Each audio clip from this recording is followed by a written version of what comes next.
Hi అండి. మరి అదేవిధంగా మనము ఇప్పుడు చెప్పుకుంటున్నాం. ఎందుకు ఇవన్నీ కూడా నేను మళ్ళీ మీకు పాఠ్యాంశాల్లో వచ్చినట్టే టీచర్ అన్నప్పుడు కొన్ని చెడు మంచి రెండు కంపారిజన్ చేయాలి. ప్రజెంట్ మన సమాజం సిచ్యుయేషన్ కూడా ఎలా ఉంది? మంచి వాళ్ళు కొందరు ఉంటారు సమాజంలో. ఇప్పుడు మన దేశం జనాభా ఎంత? 140 కోట్లు ఉన్నాయండి. 140 కోట్ల జనాభా పాపులేషన్లో దుర్మార్గుల సంఖ్య ఎక్కువైపోతుంది. మీకు చెప్పాను, కష్టపడతలేరు, జోబులు కొట్టి కొంతమంది, దొంగతనాలు చేసి కొంతమంది, చైన్ స్నాకర్స్గా కొంతమంది, రాత్రి దొంగలుగా కొంతమంది, పగటి దొంగలుగా కొంతమంది, పొలిటికల్ దాంట్లో పోయి వాళ్ళు ఇచ్చేది తీసుకొని వాళ్ళు చేయమని చెప్పి అలాంటి దుర్మార్గులు కొంతమంది. ఇవన్నిటికీ కారణం ఏంటి? చదువు లేకపోవడం. చదువు ఏం చేస్తున్నారు? ప్రతి ఇంటి పిల్లలు, అందరు కాదు, కొంతమంది పిల్లలు, తల్లిదండ్రులు పట్టించుకున్నటువంటి పిల్లలు 10 తర్వాత చేయబోయే పనులన్నీ కూడా ఇటువంటి పనులే, ఇవే మార్గాలు నడుస్తారు.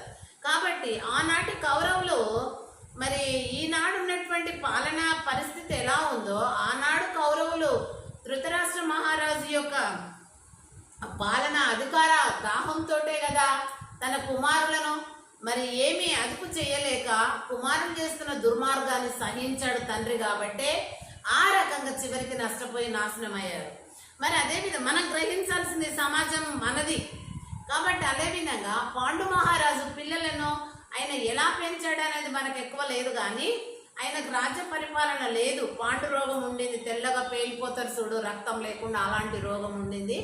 కొంచెం ఆయనకు ఒక శాపన వల్ల ఆయన జింక 2 కలుస్తున్నప్పుడు చూశాడు, వాటిని విల్లు పెట్టి కొట్టినందుకు ఆ ఆడ మగ కలుస్తున్న సమయంలో చంపాడు. కాబట్టి అవి శాపం పెట్టాయి, నువ్వు చనిపోతావు ఇట్లనే పిల్ల పాపలకు దూరమే అని పెట్టినందుకు ఆయన చనిపోయాడు ఒక విధంగా పాండురోగంతో.